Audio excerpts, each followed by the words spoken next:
আসসালামু আলাইকুম প্রিয় দর্শক, আমি এখন আছি সানিপুত্রা। এটা বাংলাদেশের কুয়ালালামপুরে অবস্থিত। ঠিক আছে, দেখেন কত সুন্দর। এই যে দেখেন উপর দিয়ে ট্রেন যাচ্ছে, দেখতেছেন? আপনারা হয়তোবা জায়গাটা অনেকে চিনে থাকবেন, যারা এখানে আসছেন হয়তোবা ঘোরার জন্য অনেকেই জায়গাটা চিনে থাকবেন। হ্যাঁ, তো আমি এখন আছি সানিপুত্রা, এটা মালয়েশিয়ার কুয়ালালামপুরে অবস্থিত। এই জায়গাটা নিয়ে কিন্তু আমি তার আগে একটা ভিডিও করছিলাম। হ্যাঁ, দেখেন ব্রিজটা দেখেন, মানে এত সুন্দর ইঞ্জিনিয়ারিং করে এই ভিডিওটা, সরি, এই ব্রিজটা তৈরি করছে, দেখছেন? এই ব্রিজটার কোনো খুঁটি নেই, নিচে কোনো খুঁটি নেই। আমি আপনাদেরকে হয়তো বা দেখাইতে পারবো না, নিচে কোনো খুঁটি নেই। এটার যে ভারসাম্য আছে না, ভারসাম্যটা রক্ষা করতেছে এই যে ইয়েটা, ওখান থেকে মানে বাঁকা হয়ে ফাল্লার মতো করে, দেখছেন? এই যে এদিকে গেছে, ফাল্লার মতো করে এদিকে গেছে, দেখতেছেন?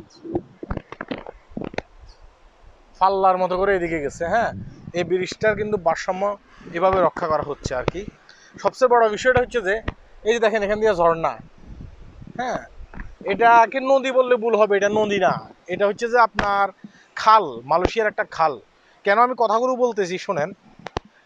আমাদের বাংলাদেশের ঢাকা শহরের খালের পাশে কি আপনি যেতে পারবেন? আপনি খালের পাশে যেতে পারবেন না। কেন যেতে পারবেন না?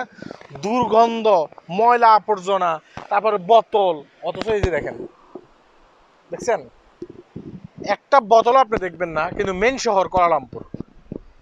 হ্যাঁ, একটা বোতল আপনি দেখবেন না। ঠিক আছে, তো এখানে ময়লা ফালানো নিষেধ।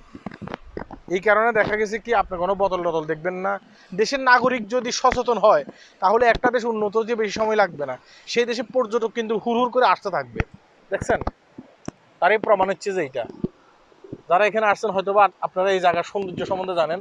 রাস্তার পাশে কিন্তু এই যে মানে যে খালটা আছে না, খালের পাশে এই যে একজন মানুষ দেখতেছে, সে জকিং করতেছে, মানে আশপাশে বসার সুযোগ সুবিধা করে দিচ্ছে। আপনি যে এখানে বসবেন, ঠিক আছে, আপনি যে এখানে বসবেন, সে বসারও একটা সুযোগ সুবিধা করে দিচ্ছে এখানে, পার্কের মতো আর কি। বিকেলবেলা আপনি যেন এখানে এসে ঘুরতে পারেন বা বসতে পারেন। হ্যাঁ, ওই যে যাচ্ছে আবার দেখেন আরেকটা ট্রেন, এখানে আরেকটা ট্রেন যাচ্ছে, আপনারা দেখতেছেন, দেখতেছেন কত সুন্দর একটা জায়গা। হ্যাঁ, আর এই যে দেখেন লেক, এখানে কিন্তু বসার সিস্টেম করে দিয়েছে এরা সুন্দর করে। আমার বাংলাদেশে এই খালের পাশে কি আপনি বসতে পারবেন? মানে ঢাকা শহরে যে বুড়িগঙ্গা নদী, তারপরে এমনি নালা নর্দমা, এগুলোর পাশে কি আপনি বসতে পারবেন? কিন্তু আপনি এখানে বসতে পারবেন, আপনি এখানে বসে বসে নাস্তাও খেতে পারবেন, কোনো গন্ধ আসবে না। দেখছেন? তারপরে যারা কুয়ালালামপুরে আছেন, আপনারা এখানে ঘোরার জন্য আসবেন, জায়গাটা খুবই সুন্দর। হ্যাঁ, কারণ আমি এখানে মাঝে মধ্যেই আসি। হ্যাঁ, যখন মানে সময় পাই আর কি, আপনারা এখানে আসবেন, খুবই সুন্দর। আমাদের বাংলাদেশে তারেক রহমান বলছিল মালয়েশিয়াতে আসছি, তো দেশ সেটাও দেশ, আমাদের বাংলাদেশও দেশ, কিন্তু এই দেশের রাস্তাঘাটগুলো অনেক সুন্দর। তার একটা বক্তব্যতে বলছিল কেন সুন্দর, কি কারণে সুন্দর। স্থানীয় লোকেরা এটাকে ভালোবাসে, তাদের নিজের দেশটাকে ভালোবাসে, এই কারণে এই দেশটাকে সুন্দর করে নামা হয়েছে। তারা যদি ভালো না বাসতো দেশের নিজের দেশটাকে, তাহলে এভাবে সুন্দর করে নামা হইতো না। তার পাশে যে রাস্তা, দেখছেন, পুরো সবুজ, মানে দেখছেন সবুজে ঘেরা কিন্তু পুরো জায়গাটা। আল্লাহ হাফেজ।